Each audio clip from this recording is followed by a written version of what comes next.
I am an American police officer, and I have been a police officer for 23 years. And I can tell you that I've loved almost every minute of it, but if you haven't noticed, I'm also a black man in America. And these two parts of my identity, along with my upbringing, really have shaped how I see the world and how I interact with it. For instance, when I was 9 years old, I went shopping with my mother. Now, I don't like shopping, so the only reason I went with her is because the place she was going to was known for having the best toys. So as we went up and down the different aisles, I found the perfect toy, and I tried to place it in my mother's basket, but she stops me. She said, I don't have the money for that, put it back. And I go, well, I got my own money. I'll buy it myself. She said, you ain't got enough money, put it back. Now, that came with that motherly facial expression that said that if I didn't do it right then, that there was going to be consequences, right? So I put it back, but the dejected look on my face worked wonders, because when we were at the counter and she finished paying for her things, she looked at me, she smiled, and she says, go on and get your toy, boy. So I grabbed the money. She says, and hurry up and meet me in the car. So I rush back, I get the toy, I run to the counter, I pay for it, I get my receipt, and I ran out the front door. When I jumped in the car with my mother, I watched her face turn into this real serious frown. She turned to me and she said, boy, did you just come running out of that store without a sack? I said, yes, ma'am. I didn't need a sack. It was just one item. I could easily carry it without any problem. She says, I don't care how small the item is. You always request a sack. You better not ever do something like that so silly again. I said, she was so upset that it almost brought me to tears when I promised her that I would never make that mistake again. And I remember her mumbling under her breath as we pulled out of the parking lot. She said, you are not a thief. Somehow my mother knew that the world we live in would frequently stereotype me and judge me, which would not only affect my life path, but it might also cause me physical harm. My life was full of these subtle messages and warnings about how to deal with stereotyping, racism, and bias. Yes, and I've had many experiences that I could talk about where stereotyping, bias, and racism have robbed me of opportunity and has even robbed me of my individuality. For instance, there was this time just after college, and this is that point in history where all of us were wearing pagers, right? And I'm working at a local hospital, and my supervisor, a middle-aged white woman, calls me into the office and she says, your pager, don't wear it here anymore. I said, I don't understand. Everybody here wears pagers. This is no big deal. She says, I know it's no big deal, and I know that everybody wears pagers around here, but when you wear yours, you're sending the wrong message. So leave it in the car or leave it at home, but don't bring it in the building. I was confused by this. I'm like, this was the lady that interviewed me. This was the lady that hired me. She knew I was not one of those thugs in the movies that used the pager to link up with drug dealers and drug users. Nonetheless, I complied. I didn't wear it anymore. And things like this, little things like this happen when I'm in uniform also, believe it or not. One time, years ago, my partner and I stopped in to take a break at a local fast food restaurant, and he was offered the uniform police officer discount, and I wasn't. He noticed a little inequity, and he just started to protest a little bit. I said, no, don't worry. He said, but the only difference between you and I is that I'm white and you're black. You deserve the discount if I'm going to get one. I said, chill out, bro. It's good. I act like it was no big deal. I acted like it happened all the time, because it did. You see, the adults in my life never missed an opportunity to prepare me for moments just like this. In fact, the talk that parents of black and brown children, they have this talk about how to deal with law enforcement. It comes from this place. They know the statistics, they know the data, and they know that contact with law enforcement is seemingly unavoidable, and history tells them that their children had better be prepared. And let me pause right here to say this. I believe that law enforcement often underestimates the influence our shared American history plays in creating that fear that black and brown people carry into every contact with law enforcement.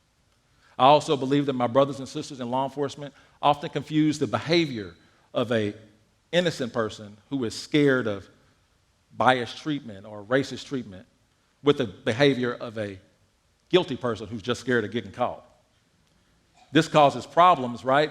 And I don't have time to talk about that here today. All I'm trying to say to my brothers and sisters in law enforcement is I believe we can do a better job of policing within the context of our history. My personal experience of dealing with stereotyping and bias has caused me to firmly declare that I absolutely hate being judged, and I know I'm not alone, right? But at the age of 26, I became a police officer. And even though I rejected stereotyping and bias actions on a conscious level, stereotyping and bias actions was being displayed by me in very practical ways. I was coming to very fast conclusions about people with very little information. I was doing this based on their race, their age, their gender, the style of clothing they was wearing, the neighborhood they was from, and maybe even the car they was driving. But the difference between the judgment, the snap judgment that I was making at people and the snap judgment that the common citizen is making about people is that I had the opportunity, the resources, and the authority to check things out. I was able to confirm any suspicions I had about a person just by doing my job. And this is what I learned. I learned that my snap judgment about people was very often correct.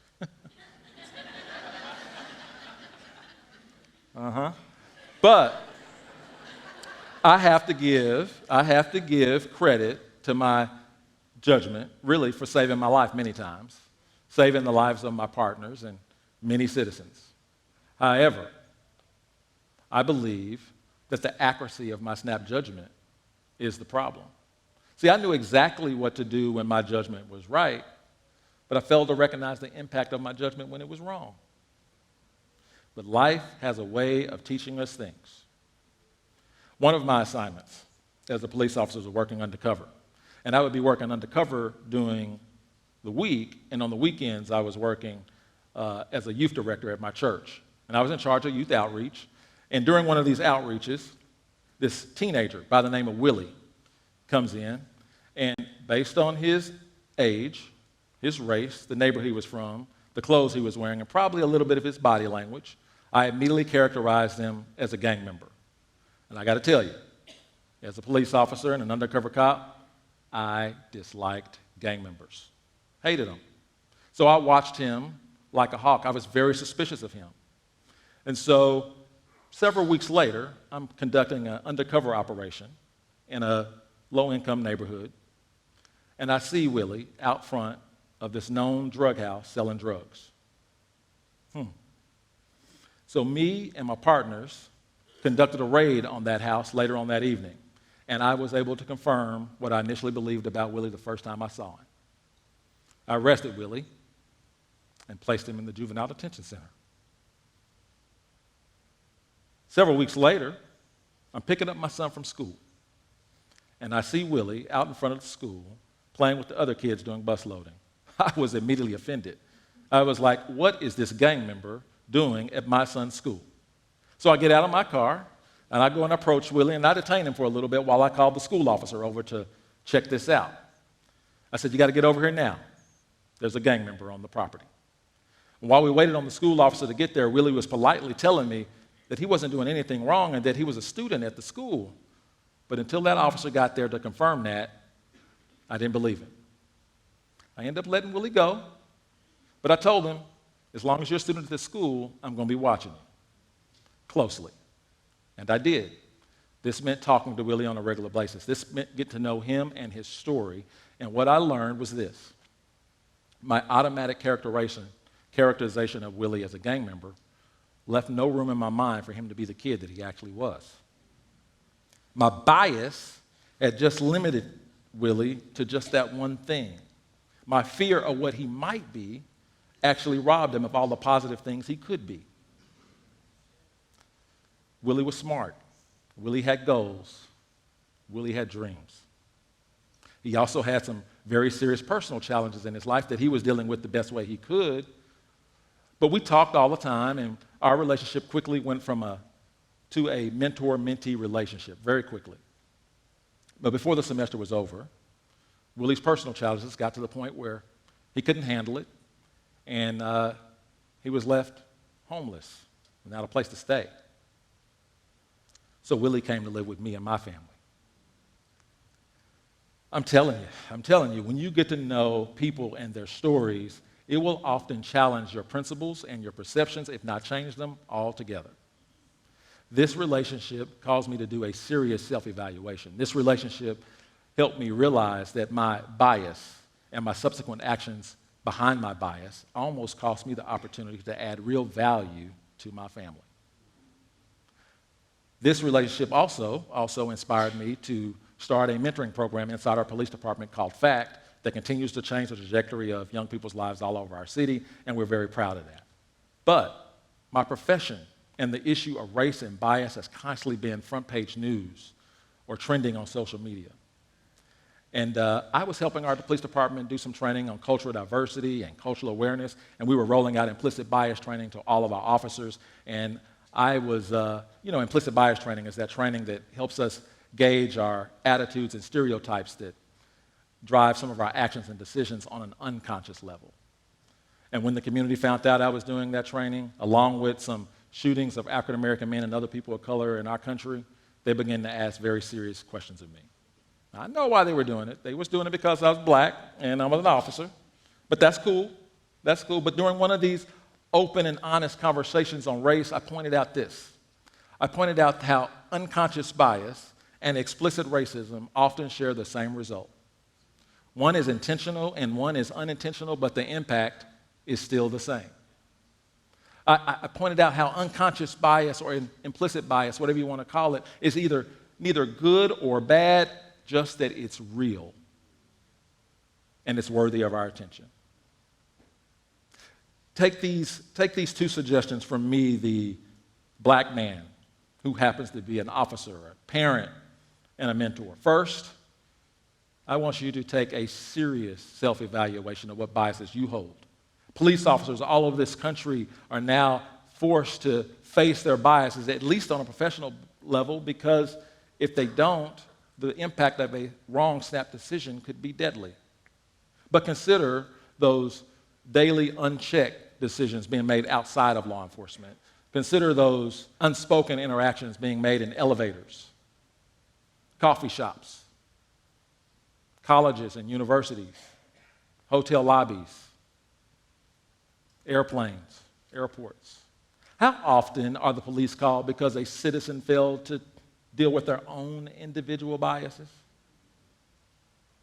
Second, I dare you to enter into a real, authentic relationship with someone you know that challenges your biases. And real, authentic relationship means that you can discuss race and bias and share perspective without fear and anxiety. I promise you this, when someone you love is attached to a bias you acknowledge you have, your behavior toward that bias will be different.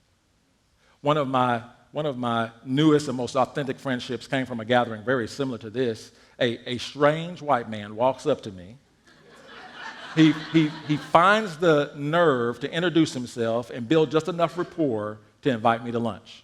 I accept it. We go to lunch, and that one meal turns into the type of friendship that offered me all kinds of personal growth and changed his world into what he describes as more compassionate, one where he recognizes many more forms of injustice and feels capable of dealing with it. What I'm saying here is relationships are the bridges over our biases. Relationships are the bridges over our biases. Somebody ought to tweet that. Anyway, I shouldn't have said that. What I'm saying is one of the things that we need to think about is courage. Courage. You can have courage or you can have comfort, but you cannot have them both. Finally, let me end with this. My mother is currently experiencing some dementia and has problems remembering things from time to time, so she spends many days at an adult day center. And recently, after picking her up, I was driving home, and my wife calls me and asked me to stop and pick up a can of whipped cream for some strawberry shortcake that she made. Now, I tried to get out of that. I couldn't do it, so I stopped at the first store I could find and I asked my mom to wait in the car while I ran inside to get this 1 can of whipped cream. I run inside, I find the whipped cream, I rush to the counter, and just as I'm at the counter paying for the whipped cream, my mind instantly returned to that moment when I was 9 years old. The guy rings me up, hands me my receipt, and offers me a sack, and I go, nah, I'm good. I'm going to see how this plays out. So I get the whipped cream, I go out, and I put the whipped cream in the cup holder between my mother and I. She looks at it, she smiles, she says, did you just come out of that store without a sack? I said, yes, ma'am, I did, but I got a receipt. She says, I thought you knew better than that. I said, yes, ma'am, you did, but I'm 49 years old, no longer a boy. Please tell me why it's so important that I always follow this rule. She said, well, it's just something you just don't do. I said, Mama, you got to explain to me why this is so important to you. And I could see that she was trying to remember, but she couldn't really remember, and she was really struggling to find out, and so she just kept repeating, it's something you just don't do, and I kept pressing. She said, it's something you just can't do. And so I see she was getting frustrated, so I abandoned the questioning, and I just went on to the weather. Well, we get home without any other discussion about the whipped cream or sack, but just as we park, she hits her hand against the console, and she says, now I remember. I go, you remember what? She says, now I remember why you need to always get a sack. I said, okay, tell me why. And just then, her whole demeanor changed. Her whole demeanor went flat. She was not angry, and she wasn't fun and games anymore, but her eyes were starting to tear up. And she told me, you always get a sack because I didn't raise you to be a thief, and I don't want anybody ever to think that you was. It was at that moment that I realized at 9 years old, I had completely misread my mother's emotion when I was 9. My mother was not angry at me for running out of that store without a sack. My mother was scared for me. I believe we can overcome the negative impact of our biases. We really can, but it's going to take courage. And I want to trust that you will choose courage over comfort. I really do. But 23 years of police experience tells me to trust, but also verify. So I think the wisest thing for me to do at this point in time is just to make sure that my grandkids always request a sack. Thank you.